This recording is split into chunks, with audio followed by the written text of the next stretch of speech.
Vote counting continues in the U.S. as President Trump and Joe Biden hopes for victory. Egyptian remittance increases despite the impact of the COVID-19 pandemic. Tension escalates in Ivory Coast as President Ouattara declared the winner of Saturday's presidential elections. These and more coming on News Desk.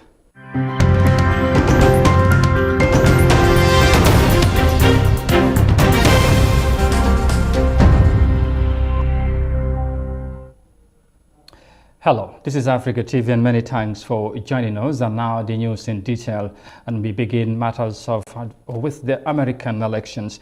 Americans have voted in a historic presidential elections that saw former Vice President Joe Biden challenging the incumbent Donald Trump, who is seeking another 4-year term of office.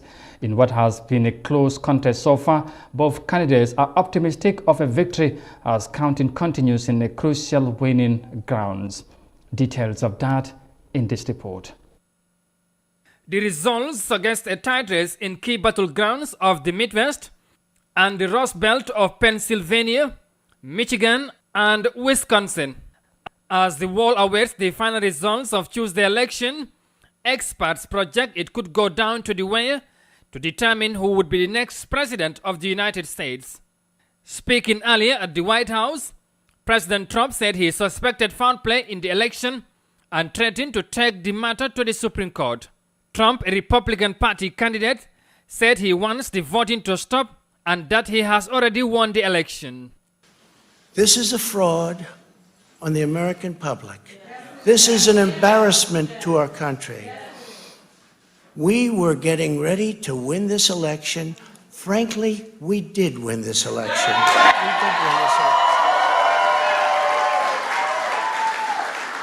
So our goal now is to ensure the integrity for the good of this nation. This is a very big moment. This is a major fraud in our nation. We want the law to be used in a proper manner. So we'll be going to the U.S. Supreme Court. We want all voting to stop. We don't want them to find any ballots at 4 o'clock in the morning and add them to the list, okay? Former Vice President and Democratic Party presidential candidate Joe Biden told his supporters at Chase Center in Wilmington, Delaware, that they are on track to win the elections. He also urged his supporters to be patient as the counting of votes continues. I'm here to tell you tonight, we believe we're on track to win this election.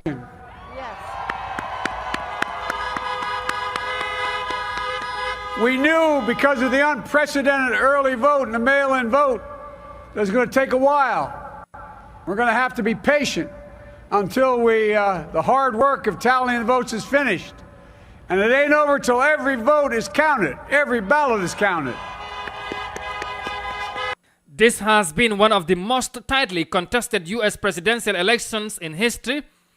Donald Trump and Joe Biden each need 270 electoral college votes to win the presidency. Incumbent Donald Trump and Joe Biden, who is the Democratic presidential candidate there, hoping for a victory as counting continues in the U.S. presidential election, which has been historic so far. Now we come back home because residents of Faji Kunda have raised concerns of an acute water shortage that began 3 months ago. Now, some residents told Africa TV on Tuesday that they are living in a difficult situation as a result of lack of safe drinking water. Fatoumata Kasim has more details of that in this report. The shortage of safe drinking water in the communities of Faji Kunda have left residents in a very difficult situation. For the last 2 months or more, they have been struggling to have access to clean water and are forced to move around to places far from their homes in search of water. Some who could not bear the back-breaking effort of walking far distance in search of water have settled for drinking water from local wells. Aissatou Jallo, a resident in Faji Kunda, said they have been experiencing access to water problem since the Ramadan in March this year. Jallo and other residents are left without an option but to buy water from the National Water and Electric Company NAWEC for 2 gallons at $25. borom pusi ñode indi ñaari bidon 25. We fetch water from the well or buy it from Nawek, 2 gallons, 25. We normally gave the money to the wheelbarrow pushers and they said Nawek charged them for 25 2 gallons before allowing them to fetch.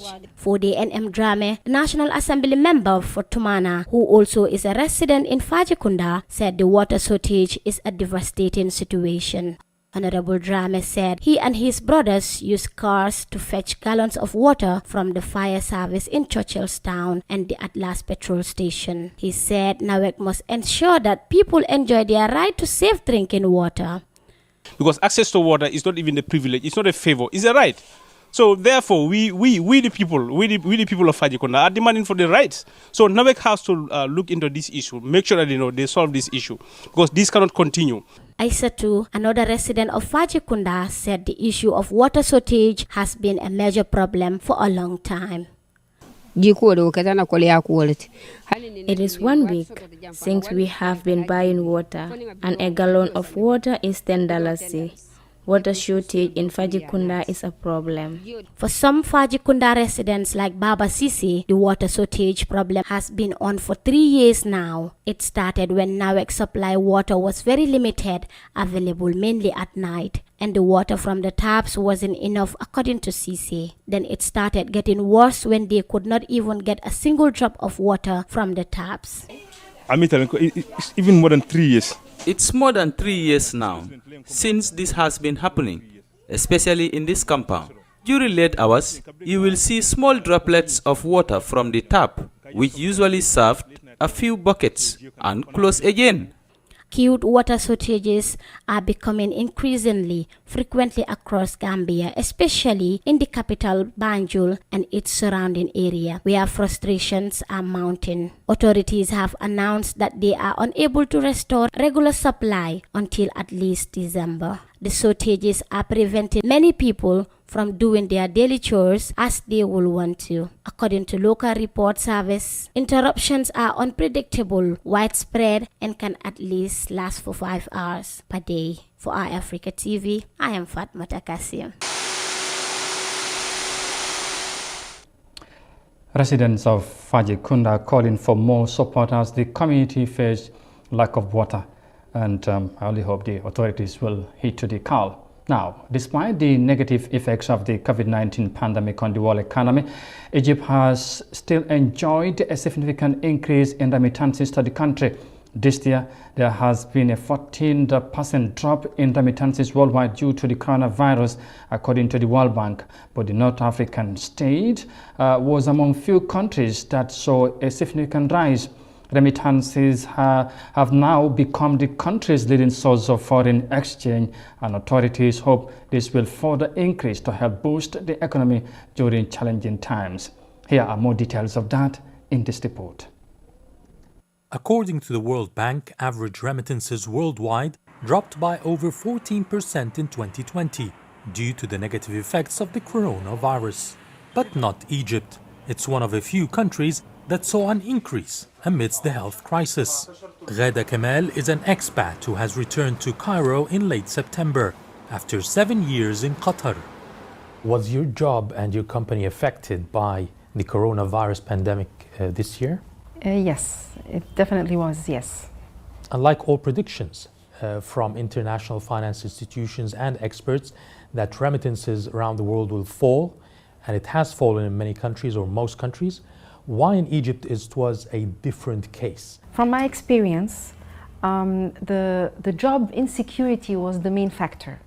So we had some people, let's say you have the husband and the wife, one of them lost their job. The cost of living is not cheap.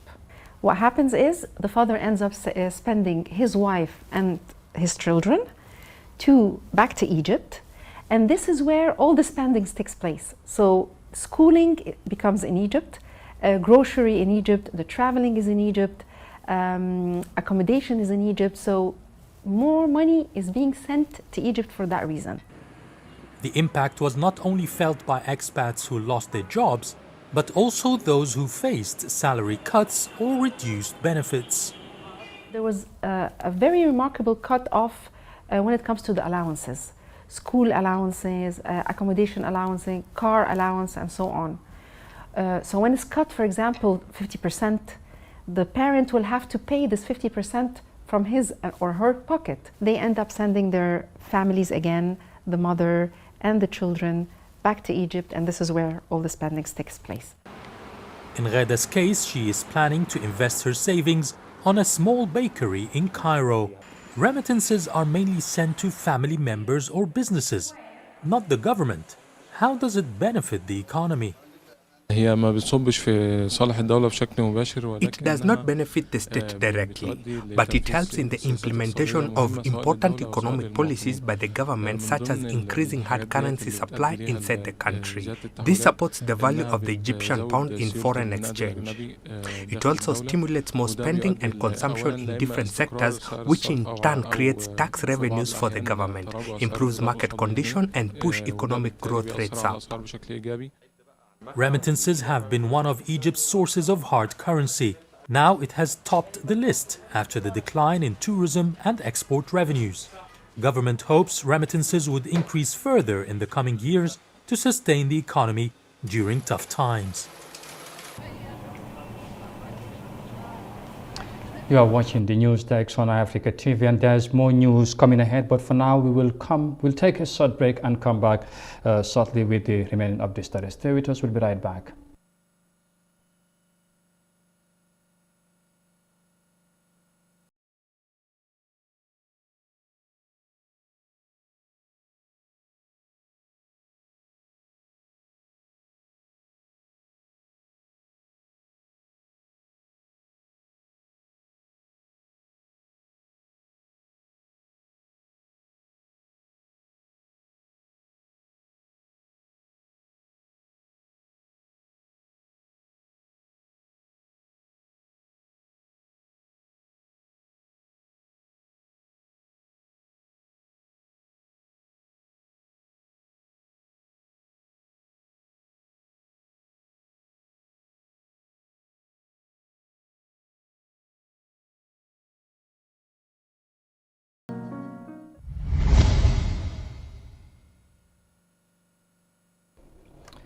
Welcome back, and thank you for joining us. Now, the Deputy Mayor of Banjul, Omar Toure, told Africa TV that UDP is the only party in the Gambia that has accorded much opportunity to the youth. He said it is just a matter of time, but the leadership has a transitional program for the youth, and soon it will come to surface. Details of that in this report by Omar Ahmed Toure. Citing Talib Ahmed Bensouda, Landing Bisane and himself as examples, Omar Toure, the deputy mayor of Banjul, said his party, the UDP, has a future for the youth. Toure told iAfrica TV over the weekend that the UDP is molding the youth to take the leadership baton.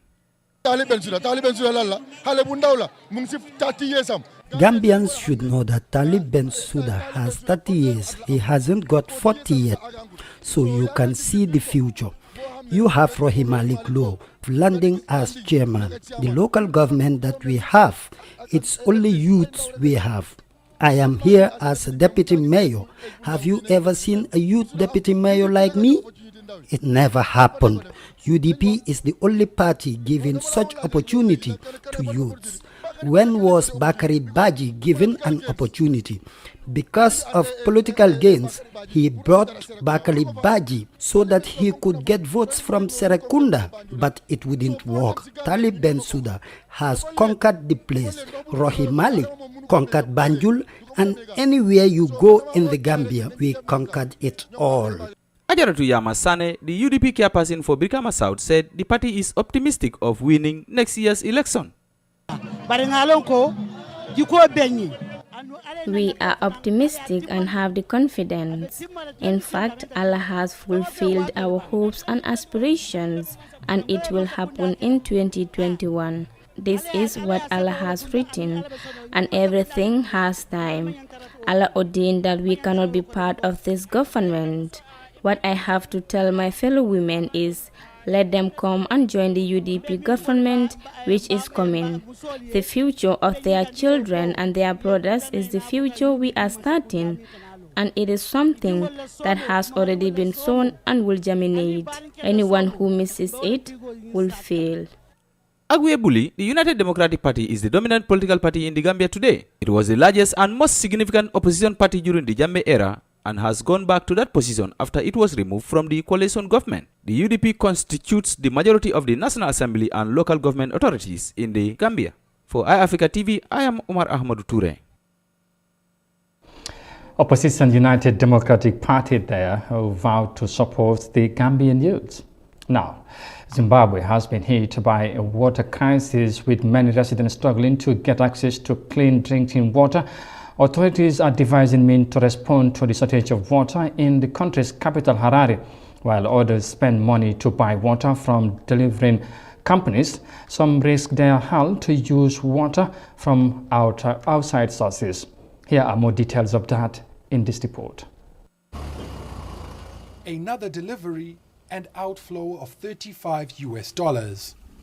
That's how much Lawrence Masamba has to fork out each time he orders water from one of several delivery companies that have sprung up to quench demand spurred by Harare's water crisis. Our bowl is only 40 meters deep. Only a few weeks ago, it ran dry. So now we are forced to buy water every, we buy Wednesday to Wednesday. That's approximately a week. So, and we buy 5,000 liters in every 7 days. So that is a big challenge to us. Things are harder in less affluent suburbs, where the search for the scarce liquid is a daily struggle that can take up several hours. Pressure has forced some to risk their health. There's a foul stench coming from this water which betrays the harmful contents that it's carrying.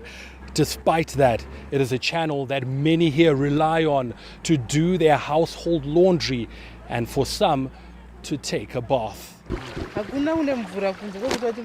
Sometimes we find raw sewage flowing, but there's nothing we can do. I can't afford the water, which is sold for $1 per bucket. I barely have enough money for food, let alone for water to do laundry.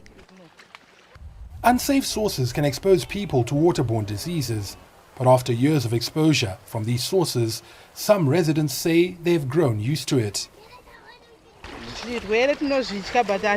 We know there are diseases, but at the same time, we can't keep dirty laundry in the home. We have been doing this for so long now, and we have never fallen sick. Not everyone is as lucky. 4 typhoid cases were recently reported. The 4 cases that were reported on were noticed in early October, and the people have since been treated and they are now safe. But fears of future outbreak remain, especially since there appears to be no short-term solution to the long-running crisis. Progress on paper, yes, we're talking about construction of dams, but no big project has started now. Equipment to increase pumping capacity has been procured, but won't improve supply everywhere, meaning some could be stuck in this dire situation for some time to come. And from the report there in Harare, Zimbabwe, finally to Ivory Coast or Cote d'Ivoire, because third term seeking by incumbents in West African state mostly turns in violence. Tension sparked in Ivory Coast hours after 78-year-old Alassane Ouattara was declared victor with more than 94% of the vote in the October 31st elections. However, Ivory Coast government has accused opposition leaders Henry Conant Bedi and Pascal Afien Ngosan of an act of sedition after they say they were setting up a parallel administration in defiance of Alassane Ouattara's landslide victory. Security forces surrounded Badi's house on Tuesday and where they used tear gas to disperse the crowd. Bedi and Ngosan argued that Ouattara's bid for a third term was unconstitutional and had urged their supporters to boycott the election, and on Monday announced the Transitional Council with Bedi as president. In a statement, the government asked prosecutors to bring a criminal case against the opposition. Now, the Economic Community of West African States, and African Union and the United Nations have urged the opposition to abandon the idea of a transitional council and engage in a dialogue with the government. And with that, we will now bring this news bulletin to an end. But for more details on this and other stories, you can also log on to our website on africa.tv. But you can join again, Sona Tunkra, at 17:30 GMT or 5:30 local time for the World Today news bulletin. Many thanks for the pleasure of your company. Thanks for watching. Stay safe and bye for now.